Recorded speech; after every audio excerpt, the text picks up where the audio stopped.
It was just another Tuesday morning, coffee brewing, traffic jam starting to build, kids rushing out the door with half-eaten toast. Nobody expected anything unusual. Not that day. Not ever, really. Life on Earth had settled into a rhythm of small dramas, endless notifications, and the quiet hum of people trying to get through the day without losing their minds. But out in the cold silence of space, something big was happening. The Galactic Concord of Xylos, a group of civilizations from faraway star systems, had finally made up their minds. After years of monitoring Earth's chaotic behavior, they decided enough was enough. Humanity had broken too many cosmic rules, polluting their own planet like it was disposable, ignoring universal treaties they'd never even heard of, and generally acting like the galaxy revolved around them, which, to be fair, they kinda did.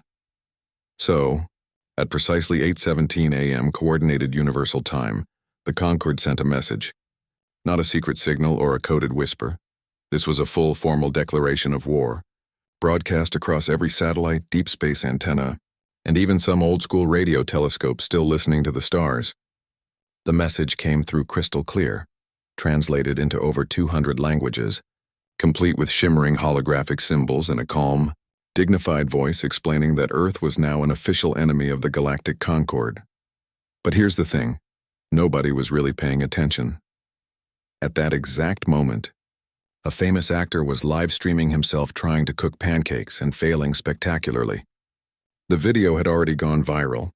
Millions were watching the batter spill everywhere, laughing at his confused expression, sharing clips with captions like relatable chaos. The alien transmission?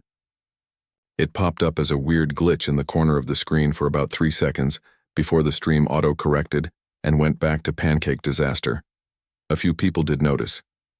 An amateur astronomer in rural Chile saw the signal spike on his homemade receiver and posted about it on a niche forum.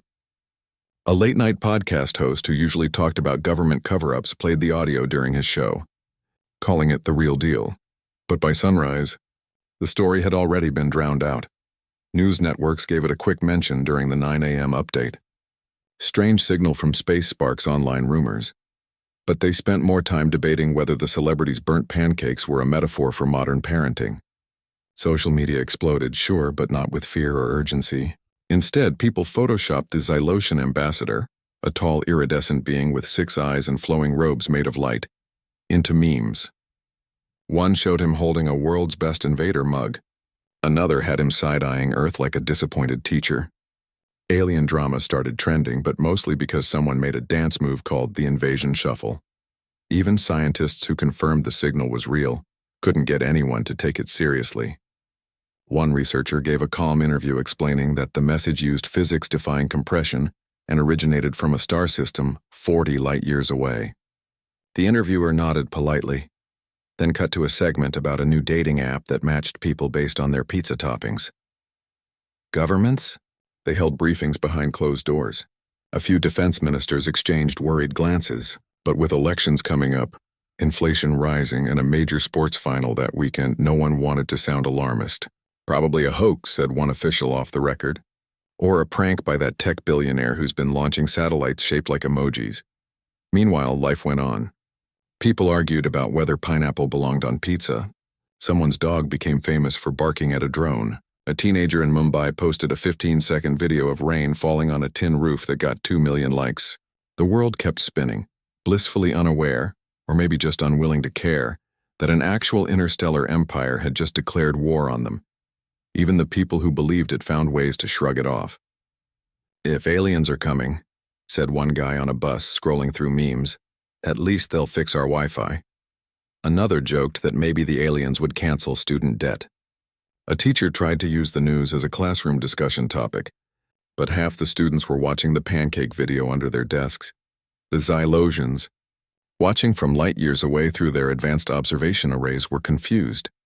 Their entire war doctrine was built on the idea that intelligent species would respond to threats with strategy, fear, or at least acknowledgement. But Earth was too busy arguing about a new soda flavor and whether a certain pop star lip-synced her concert.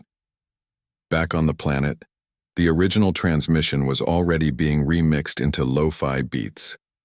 Someone turned the ambassador's voice into an ASMR track, A clothing brand released Galactic War hoodies with cartoon spaceships and peace signs. The whole thing felt less like the start of an interstellar conflict and more like the latest internet trend. Flashy, fleeting, and forgotten by lunchtime. By noon, the top search terms were best pancake recipe, how to get verified on social media, and why is my phone battery dying so fast? The alien war declaration? It had dropped off the trending list entirely, and so, as the first Xylosian warships began their slow journey toward the solar system, engines humming with ancient energy, crews trained for battle, minds focused on cosmic justice, Earth carried on as if nothing had changed, because to most people nothing had. There were bills to pay, shows to binge, and lives to live. The galaxy could wait, after all, it always had. A week passed. The strange alien message hadn't completely vanished, it just got buried under the usual avalanche of daily life. But then something shifted. A team of independent scientists, the kind who still checked deep space frequencies for fun, released a detailed analysis. They confirmed it. The signal wasn't a prank, a glitch, or some billionaire's publicity stunt. It was real. It came from far beyond our solar system, and yes, it really was a declaration of war that got people's attention. For about a day. Suddenly, news channels couldn't ignore it anymore. Headlines flashed across screens. Aliens declare war, are we ready? Talk shows brought on experts who spoke in calm, serious tones about defense protocols and interstellar law. A few governments held emergency meetings. One country even activated its Space Threat Response Unit, which turned out to be 3 people in a basement with a whiteboard and a very outdated satellite map. For a brief moment, there was real fear. Grocery stores saw a small but noticeable rush on canned beans, bottled water, and batteries. Survival blogs got a sudden spike in traffic. Someone in a small town built a backyard bunker out of old shipping pallets and posted a time-lapse video that got 500,000 views. People started asking each other, half joking, if the aliens show up tomorrow, what's the first thing you'd do? Answers ranged from hug my dog to finally tell my boss what I really think, but then life happened. Right as the panic was building, the stock market took a sharp dip. Economists started warning about a possible recession. Suddenly, people weren't thinking about alien armadas. They were worried about rent, layoffs, and whether their side hustle would survive the next quarter. The news cycle pivoted hard. One evening, a major streaming service dropped a long-awaited series that everyone had been waiting for. Within hours, social media was flooded with hot takes, fan theories, and outrage over a character's unexpected fate. The alien war? Barely a footnote. Even the memes started to fade. What was once a fresh joke became old news. People moved on to the next viral trend. A dance challenge involving laundry baskets. A photo of a cat that looked exactly like a famous historical painting. A rumor that a new smartphone could charge itself using moonlight. It couldn't, but the rumor spread anyway. By the weekend, a new poll came out. It showed that while 68% of people had heard about the alien war, most didn't believe it was real, or at least not serious. Some thought it was a distraction cooked up by politicians. Others figured it was part of an elaborate marketing campaign for a new sci-fi movie. A surprising number believed it was just an advanced form of spam, like those emails claiming you've won a lottery in a country you've never heard of. Meanwhile, the Xylosians kept trying. They sent follow-up messages, more detailed, more urgent. One explained their reasons in simple terms. Earth's pollution was disrupting cosmic energy flows. Another offered a peaceful surrender option, with conditions like reducing emissions and stopping all nuclear testing. But Earth's communication systems weren't built for diplomacy with alien empires. Most of the messages landed in automated spam folders. One got flagged by a cybersecurity algorithm as suspicious phishing content and was deleted before anyone saw it. Back on the ground, daily routines swallowed the crisis whole. Parents packed school lunches. Delivery drivers raced against the clock. Office workers stared at spreadsheets, wondering if they'd ever feel excited about their jobs again. A street musician played a sad song on a rainy corner, and no one noticed the headline scrolling on a nearby digital billboard. Alien fleet confirmed en route. Even those who believed it found ways to normalize it. Well, someone said while waiting in line for coffee, if they're coming, they're coming. I've got a dentist appointment at 3. I can't reschedule that. Another person joked that maybe the aliens would bring better health care. Someone else pointed out that if Earth was going to end, at least they'd finally finish that Netflix series they'd been putting off. Schools didn't change their lesson plans. Offices didn't hold emergency drills. Airports kept running as usual. The world didn't stop, it never does. There's always another bill, another deadline, another notification pulling you back into the present. And honestly, for most people, the idea of an alien war felt too big, too distant, too unreal. It was like hearing about a storm on the other side of the planet. You feel bad for the people there, but you still need to walk the dog and do the laundry. The human brain isn't wired to panic about things it can't see, touch, or immediately affect, especially when your phone is buzzing with texts. Your boss just sent a last-minute email, and your favorite food delivery app is offering free fries. Even the few who tried to sound the alarm found themselves talking to an empty room. A community group organized a prepare for contact meeting. 12 people showed up. Half of them left early because their kids had soccer practice. The local news covered it for 30 seconds before cutting to a story about a lost puppy being reunited with its owner. A much happier ending, and way more shareable. Out in space, the Xylosian fleet continued its journey. Their ships moved slowly but steadily, powered by technologies Earth couldn't even imagine. On board, commanders reviewed battle plans, ran simulations, and prepared for resistance. They expected cities to fortify, armies to mobilize, leaders to plead or fight. What they didn't expect was silence, not fear, not defiance, just nothing. Back on Earth, a teenager uploaded a video titled "What I'd Say to Aliens If They Landed in My Backyard." It got 1 million views in a day, not because people were scared, but because the kid used funny voices and had a pet parrot that squawked during the dramatic parts. The comments were full of jokes and heart emojis. No one mentioned war. By Sunday night, the alien threat had slipped into the background noise of modern life, somewhere between climate reports and political scandals. People weren't ignoring it out of bravery or denial. They were just busy living. And in a world that never stops moving, even the end of the world has to wait its turn. So while the stars held a silent, approaching danger, Earth kept doing what it always does, scrolling. Working, loving, arguing, hoping, and forgetting, sometimes all in the same breath. The war had been declared. But humanity? Humanity had already moved on to the next thing. A month had passed since the alien message first crackled through Earth's airwaves, and by now, the whole thing felt like yesterday's news, like a weird dream you can't quite remember. But someone had to do something. At least that's what a small group of officials thought. So they created the United Earth Defense Coalition, or UEDC for short. It sounded impressive, like something out of an old sci-fi movie. In reality, it was a cramped office in Geneva with 3 laptops, a coffee machine that only worked half the time, and a Twitter account that posted vague updates like, monitoring the situation closely. They launched a global recruitment drive.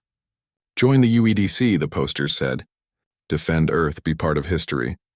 They even made a short video, grainy footage of stars, dramatic music, a voice saying, "The galaxy is watching. Will you answer the call?"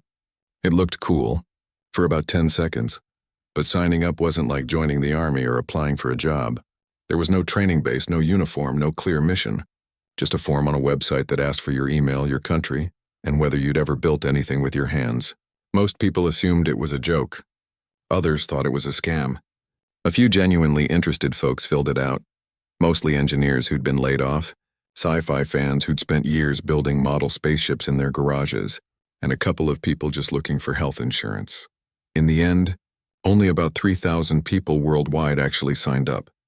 To put that in perspective, that's fewer people than attend a mid-sized music festival. And most of them weren't soldiers. They were teachers, baristas, graphic designers, and one retired librarian who said she always wanted to see an alien up close. Governments, meanwhile, were stuck in endless meetings. One country wanted to send a peaceful message back. Another insisted on building laser defenses, despite having no idea how lasers that powerful would even work. A third suggested doing nothing and hoping the aliens got lost on the way. Nothing got decided. Nothing ever does when too many people have too many opinions and too little time. While world leaders argued over wording in official statements, everyday life rolled on like a river that refuses to change course. A viral video showed a baby laughing at a ceiling fan, 10 million views in a day. A new smartphone was released with a slightly better camera, and people lined up outside stores at midnight. Someone invented socks that never slip off, and suddenly, that was all anyone talked about for a week. The few who still cared about the alien threat tried to keep the conversation alive. Online forums buzzed with theories. Some said the Xylosians were just misunderstood. Others claimed they were already here, disguised as pigeons. That one didn't hold up under scrutiny. A few serious thinkers wrote long posts about humanity's responsibility to the cosmos. But those posts got 12 likes and 0 comments. Even the media had moved on. The alien war was no longer breaking news. It was now filed under weird but probably not important. Occasionally, a late-night host would joke about it. "Hey, if the aliens invade, can they fix my internet first?" And the audience would laugh. Not because it was funny, but because it felt safer to treat it like a punchline than a possibility. Out in space, the Xylosian fleet kept coming. Their ships glided silently through the void, powered by energy sources humans couldn't even name. Onboard officers reviewed Earth's latest broadcasts. They watched clips of cooking fails, dance challenges, and political debates that made no sense to them. They saw humans arguing over sports, crying over TV shows, hugging strangers during natural disasters. It confused them deeply. How could a species so capable of kindness and creativity also be so distracted? Back on Earth, a few billionaires announced their own private defense initiatives.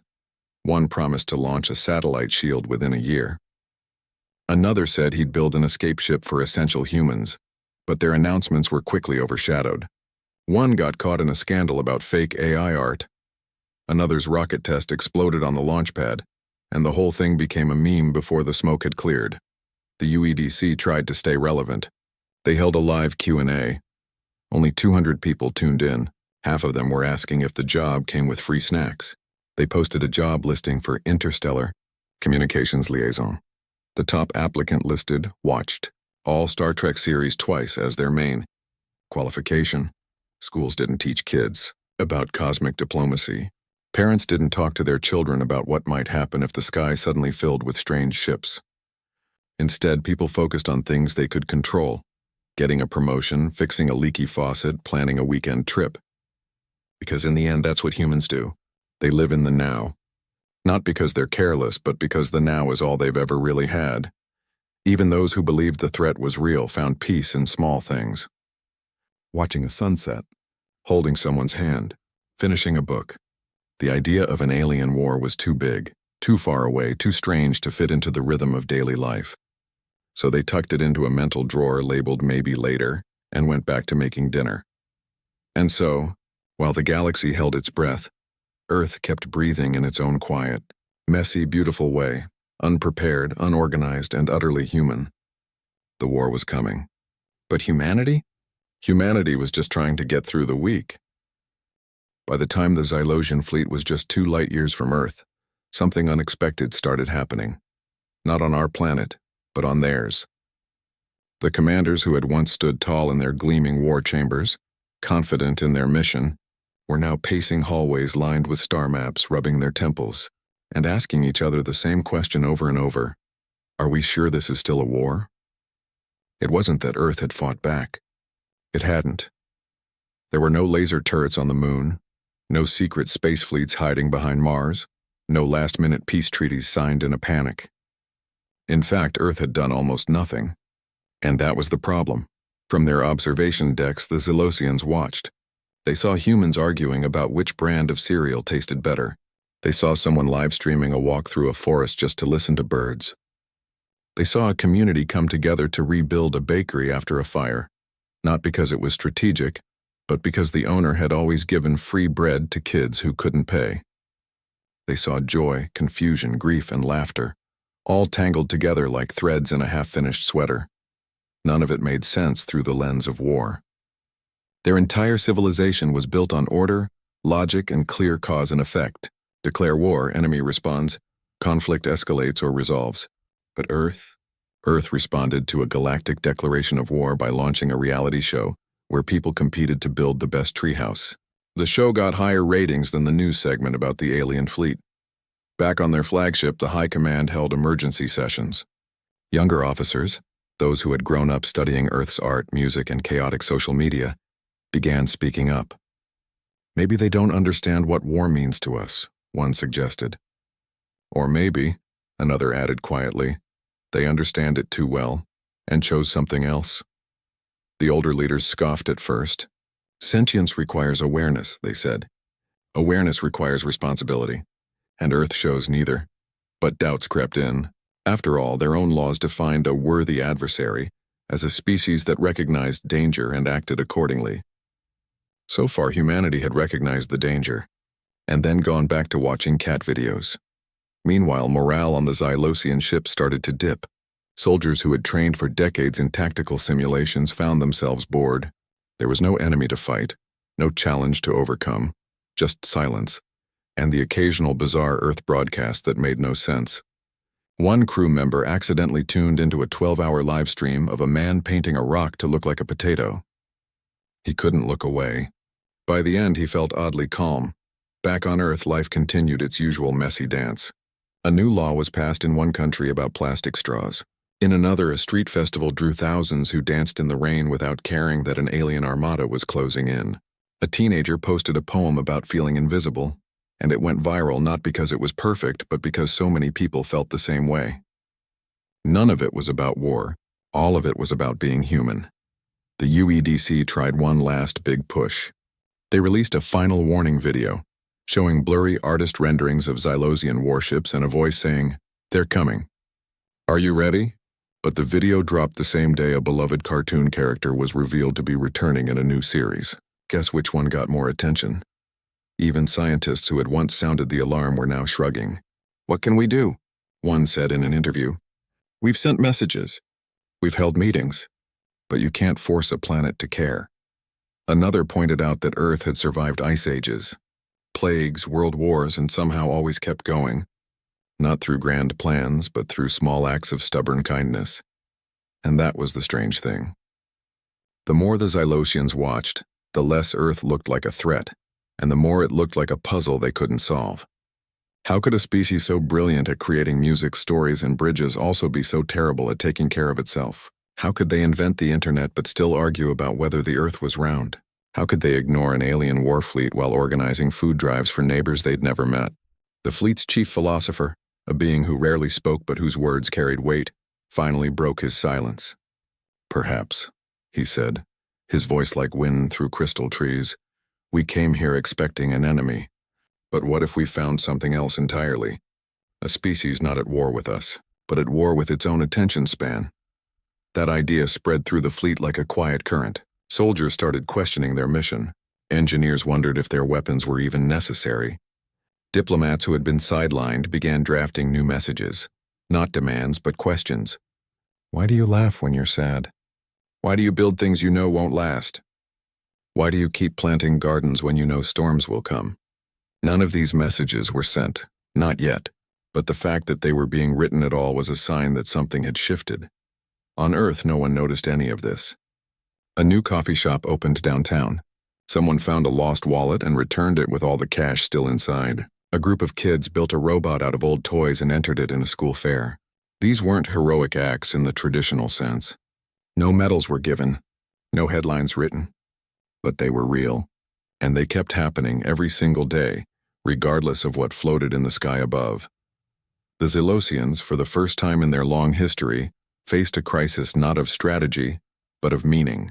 Was it honorable to wage war on a species that didn't even know it was at war? Was it just to destroy a world that kept creating beauty even while falling apart? As their ships drifted closer to the edge of the solar system, the fleet slowed. Not because of engine trouble, but because the commanders couldn't agree on what to do next. The war drums had fallen silent. In their place was something far more unsettling: doubt. And somewhere, deep in the heart of the flagship, a young officer saved a clip of a human grandmother, teaching her grandchild how to fold paper cranes. He watched it 3 times. Then he whispered so softly no one heard, "Maybe we're the ones who don't understand." Earth, of course, remained blissfully unaware. The sun rose. The buses ran. People fell in love, got frustrated, made mistakes, and tried again. The galaxy held its breath. But humanity? Humanity just kept breathing, uneven, imperfect, and utterly alive. The day the Zelosian fleet finally arrived in Earth's orbit, the planet didn't even notice their ships, vast, silent, shimmering like liquid metal under the sun, slid into position around the planet with the grace of falling leaves. No explosions, no dramatic fanfare, just a quiet presence hanging in the sky like a question no one had thought to ask. Down below, life went on exactly as it had for weeks. A delivery driver missed a turn and cursed under his breath. A student stared out a classroom window, daydreaming about summer. Someone posted a photo of their lunch with the caption "Best sandwich ever" and got 47 likes. The news that morning was about a local park getting new swings and a minor scandal involving a weather app that kept predicting snow in July. The Xylosians waited. They sent a final message, a clear, calm, holographic projection beamed directly into every major satellite network. It showed their ambassador, robes glowing softly, eyes full of something that looked almost like sadness. "We have come," the message said, "to receive your answer." But Earth had no answer to give. A few people saw the strange lights in the sky and filmed them. Most assumed it was a new satellite launch, a drone show, or another one of those atmospheric phenomena scientists always talked about. One person joked online that aliens had finally arrived just in time for the weekend sale at the electronics store. The post got shared thousands of times. The UEDC, the tiny underfunded office that had barely survived on instant noodles and hope, tried to respond. They sent a signal back using the best equipment they had, which was basically a repurposed radio telescope and a laptop held together with duct tape. The message was simple: "We see you. What do you want?" The Zelosians received it. They read it. And then, for the first time in their history, they hesitated. Over the next 3 days, they watched. They listened. They scanned every broadcast, every social feed, every radio frequency. What they found wasn't defiance or fear. It was normalcy. People arguing about recipes, kids laughing in playgrounds, a street musician playing an old song for spare change, a couple holding hands on a park bench saying nothing, just being together. There was no global panic, no last stand, no grand speech from a world leader. Just billions of small lives, unfolding quietly, as if the fate of the species wasn't hanging in the balance. Back on the flagship, the High Command gathered one last time. The mood was heavy, not with anger, but with something closer to disappointment. Not in humanity, but in themselves. They had come expecting a war. Instead, they'd found a species too busy living to notice it was supposed to be fighting. One elder finally spoke. "War requires two sides," they said. "But Earth has only given us one, silence wrapped in distraction. How can we declare victory over a world that doesn't know it lost?" Another added, "Perhaps they never accepted the rules of the game to begin with." After hours of debate, the decision was made not by vote but by a shared feeling that had grown in every officer's heart. This wasn't right. It didn't feel like justice. It felt like shouting at a dream. So without fanfare, without warning, the Xylosians began to leave. Before they went, they did one small thing.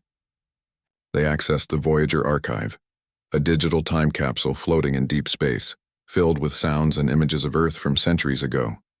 Into it, they added a single file, a short note written in plain text, translated into every major human language.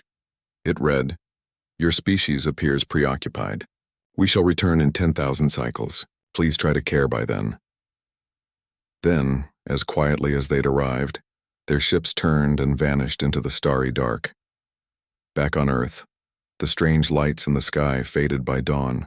Most people assumed it was a glitch, a weather balloon, or maybe just their eyes playing tricks. A few conspiracy forums buzzed for a day or two, but interest died quickly when a celebrity announced they were opening a vegan bakery. The UEDC shut down a week later. Their final tweet read, "Mission concluded. Thanks for believing." No one replied. Life returned to its usual rhythm. The stock market bounced back. A new song topped the charts. Someone invented a phone case that changed color when you were stressed. People argued, loved, worked, rested, and scrolled, just like always.